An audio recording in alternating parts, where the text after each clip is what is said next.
everybody, I'm gonna do a little video review of the Climapod greenhouse that I purchased this summer. I live in zone 4B, I think, 4A or 4B, in a suburb in Minnesota. So we purchased a greenhouse to extend our growing season, and I've read a lot about even being able to harvest fresh vegetables throughout the winter on some gardening blogs that I follow. So that was one of the reasons that I purchased it. It's also going to be a germination chamber anyway. I have a lot of problems with germinating just in the environment that we live in with bunnies and squirrels and slugs. So this will be more of a controlled environment for doing a lot more germination.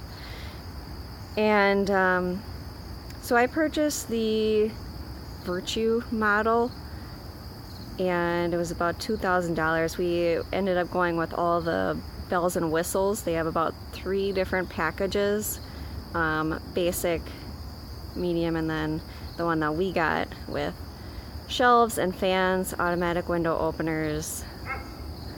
I think that was it. So it has 6mm polycarbonate panels, and they're the panels that have like the little tubing, a couple of different layers on the panels, like you see, instead of just one solid layer of plastic. And so it's the beginning of fall here. We had a rainstorm last night, and it's a little it's very humid in the greenhouse right now. And I have mixed feelings about this greenhouse. So the company itself was a bit frustrating because we ended up getting broken parts with it. Specifically you see these curved frame pieces along the sides. They were smashed in shipping and unusable because we couldn't slide the panels into them. So the first problem that we had was just getting replacements, and it took a month, and not a lot of contact from the company about replacing those. And we were pretty worried because we invested a lot of money in this, and we weren't sure if we were going to get the entire thing. You know, we can't build it without those pieces, basically. But we did get replacements. Actually, we had to go through 2 replacements because they sent the first replacements they sent were damaged again, so we had to wait. That was a shorter waiting period, I think maybe a week or 2. But we did finally get them. And the entire thing took us about, I would say, 4 to 6 weeks to assemble. We kind of did it in pieces. The front wall, back wall, foundation was before that, front wall, back wall, and then the sides were put together slowly, day by day, and then everything was together.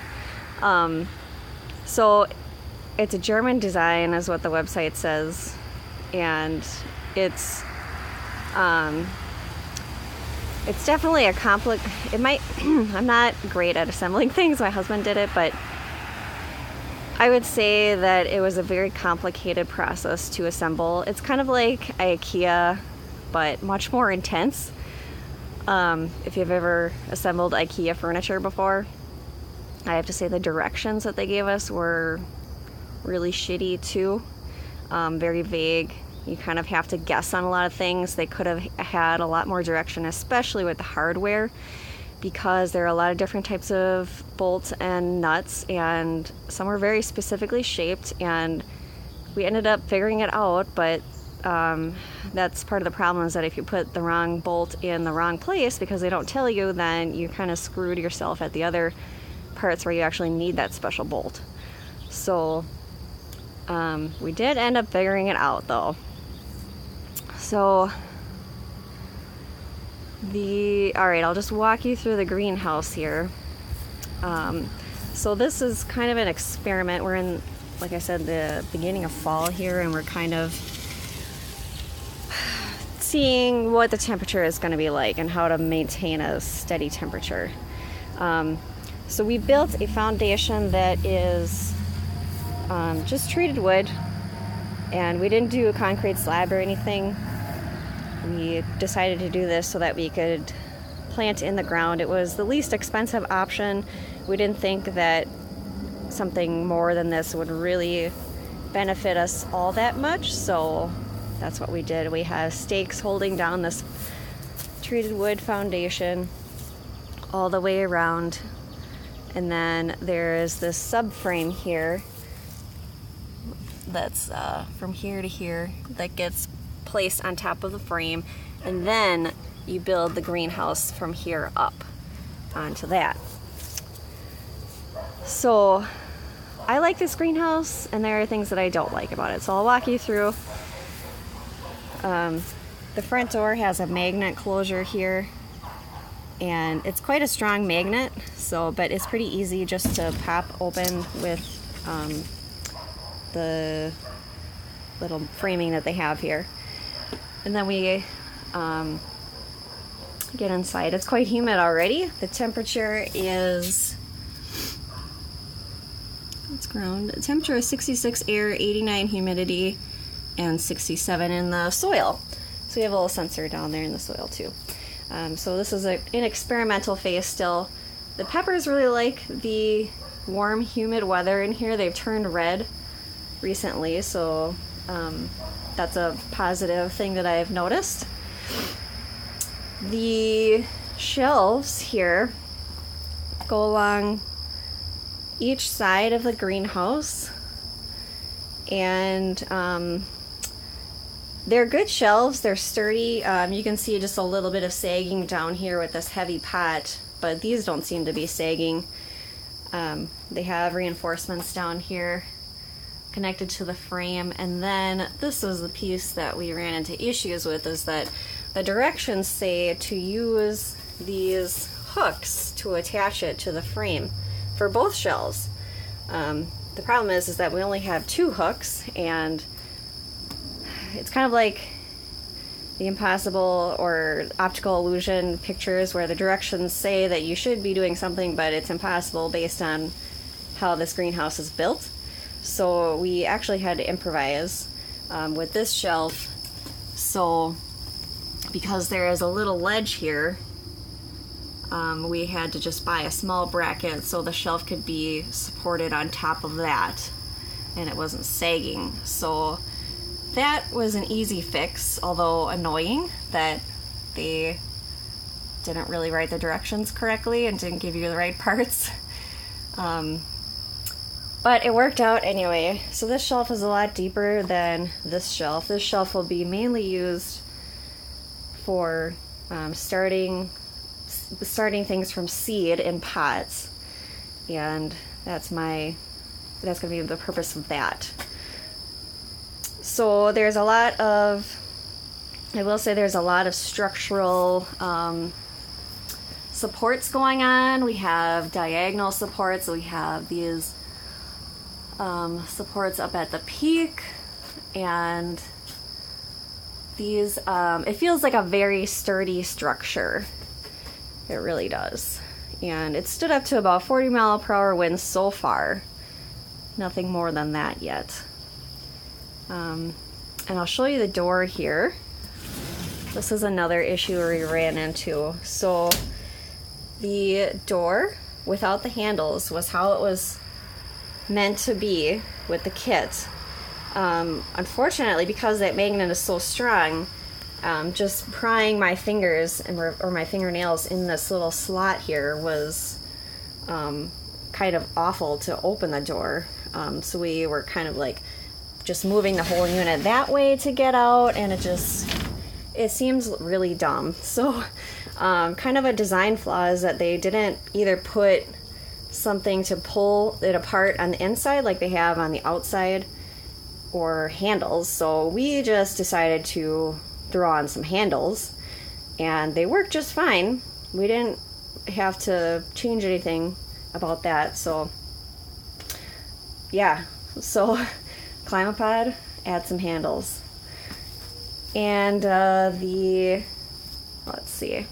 Oh, I will say assembling the shelves was another mystery that we had to solve, because basically, well, the directions are even worse to just assemble the shelving, and there are no real good reference pictures online. We looked at other people's greenhouses, their website, all those things, and we really had to guess and figure this out. We actually thought that there were supposed to be 2 shelves on each side, but then we realized that was not going to work. So Climapod needs to improve their instructions. Hopefully this will help you and save you some time.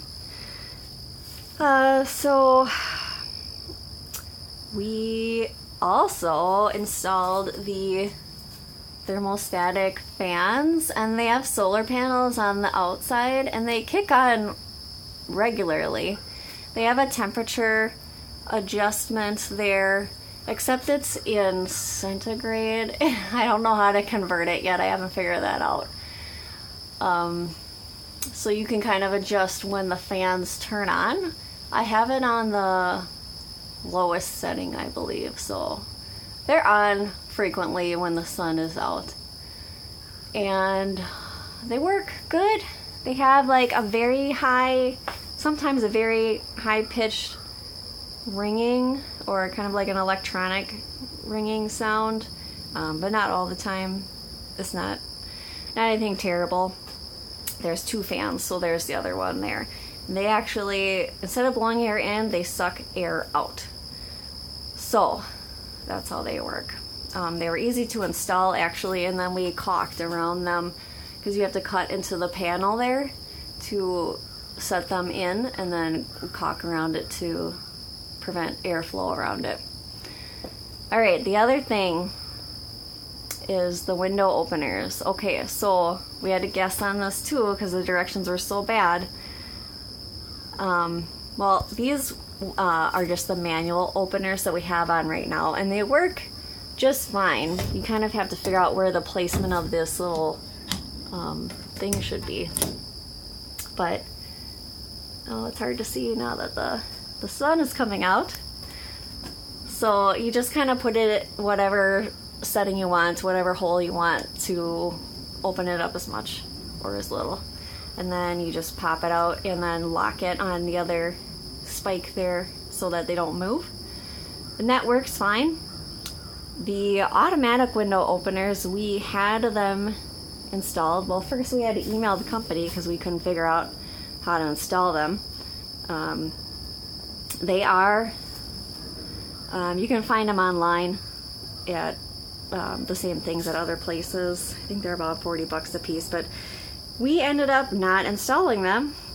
We had them on, and then because it's an expanding wax that expands slowly with the temperature changes, you're not able to manually close them when those automatic openers are on the windows. So like, for example, we had a very windy storm come up when we had the automatic window openers on, and we were afraid that these windows were going to get ripped off if they were open. So we took them off so that we were able to close the windows, because we didn't want to have any problems with it being ripped off. So when they say automatic window openers, they're not really automatic. It's a mechanical, or it's just a temperature sensing mechanism that expands and contracts, and that's it. So it sounds cooler than it is, so I wouldn't waste my money on it if I had to purchase this again. The manual ones are pretty easy. You're really only opening and closing the windows in the spring and the fall, so we think that we're okay with doing that. So that's that. And let's see, the other thing I just thought of here is we had issues with, here, I'll say this before I go into that. Okay, so like I said, this subframe is connected to the foundation, although there were no parts to actually connect it to the wood here. So these are the brackets that we purchased so that we could just secure the subframe to the foundation. And they work fine, but again, it was an extra piece that should have been considered in the manufacturing and given to us instead of having us figure it out later. Because the subframe was kind of sliding around on the top of this piece of wood. The wood itself was a little bit warped, so we needed a way to secure it there. But I would have secured it anyway, even if it wasn't warped, because it just makes sense. So we did that all around. It seems to work, but again, it's a design flaw. So that was an easy fix. Okay, the next thing is that it's not going to be something that you can see, but the issues that we had with the shelving were actually the bolts. It's a very particular kind of bolt that has a diamond-shaped head, and because they fit into this track system very specifically, so the points of the head of the diamond stick behind this tracking so that it'll hold there, and so that it'll fit into the slot, basically. The issue is that we didn't have enough of those shapes, and so they were kind enough to send us more, but then we realized that we needed more for this side, and that was a really big pain in the ass trying to get some of those.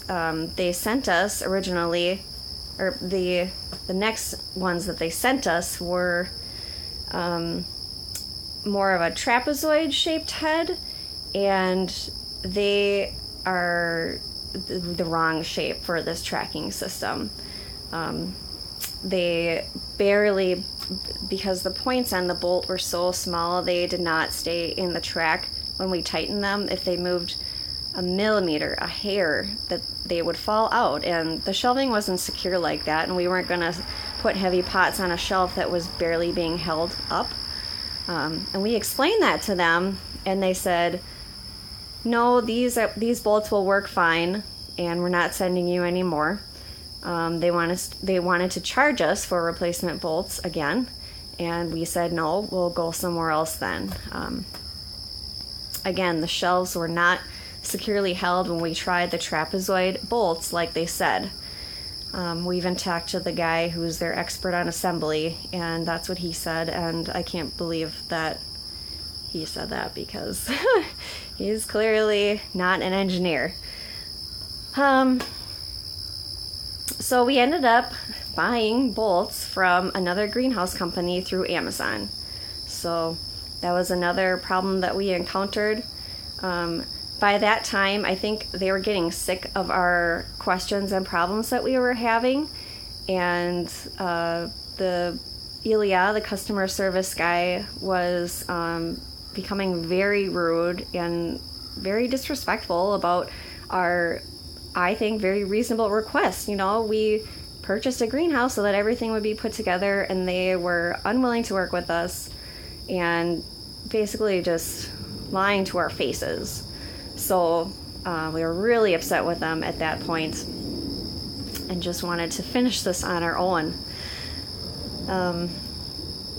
So the other thing that I want to point out with this greenhouse is everything seems really airtight. These curved panels are quite difficult. I'll take you outside. Are quite difficult to install. It really takes some skill and to get a kind of a rhythm going with how they pop into the frame here. And this, again, the panels fit into the tracks here of all these metal pieces. So they're in there very securely. They were very strong. It was apparent that they were very strong panels when we were installing them. because when we got to the end of a panel, it was being slid upwards, and we had to kind of jam it into this bottom track, and they did not crack or anything. So they're very durable, very tough, but tricky, very tricky to install. You need 2 people to install these curved panels for sure. So that's that. I've been monitoring the temperature in the greenhouse every day. It's been down to 47 degrees several nights so far, and the greenhouse doesn't maintain an interior temperature or a higher interior temperature all night. It does get down to the exterior air temperature at some point, usually around 3 or 4 in the morning. And I'm trying to kind of minimize heat loss in here. I realize that it's not going to be completely airtight, but the windows themselves are fairly airtight when they are closed. There's not really a gap. Oh, right. The other problem with the automatic window openers was they wouldn't let the window close completely. There was a large 1/2 inch gap around the bottom of the window, and it was ridiculous.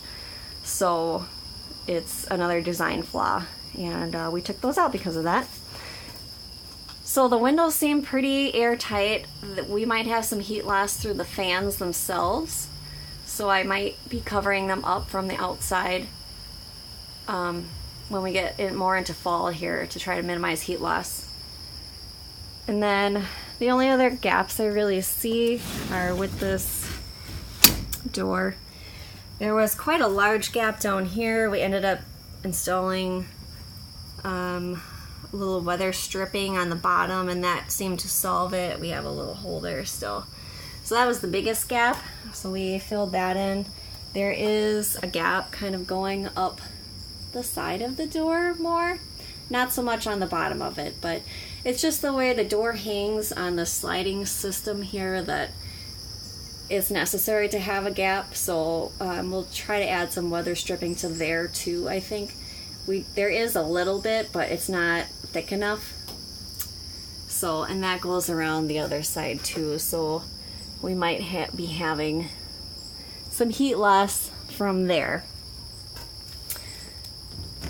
And the other thing that I want to show you here is the louver, and that was part of the more expensive kit that we purchased. So this is supposed to be installed at the back side near the bottom of the greenhouse, and we ended up, because we're in a colder climate, we decided against installing this. One, because it's very cheaply made, and I'm surprised that it's so cheaply made because the rest of the greenhouse is extremely solid. But this seemed like kind of an afterthought, and I'm not happy with it. First of all, it's very flimsy. The panels just kind of move around a lot, and there's quite a bit of gaps between all of them. And so in the effort to minimize heat loss, we decided not to put this in. The other problem is that when you pull this lever, the panels kind of fall out of their slots. I'm trying to do it with one hand here, but the panels are barely held into those little metal brackets, and it's really a really poor design. Actually, you can see that one is already fallen out of the bracket there. So, and I haven't even hardly touched it. So it's pretty poor design here. Oh, we're on a rock, I see. So that's how it's supposed to operate. That panel has fallen out of the bracket. So we decided not to put it in. Didn't think it was worth it. So that's that. I'm gonna post this to YouTube, obviously, and if you have more questions, or if I think of something that I forgot to talk about, I will put it up there. And I hope this was a helpful review of the Climapod greenhouse. Like I said, I didn't see many other reviews out there, so it was hard to do research before we decided on purchasing this greenhouse. It was a very good deal compared to all other kits as far as durability and price, but we did run into some issues like I talked about. So I hope you enjoyed this video. Happy gardening!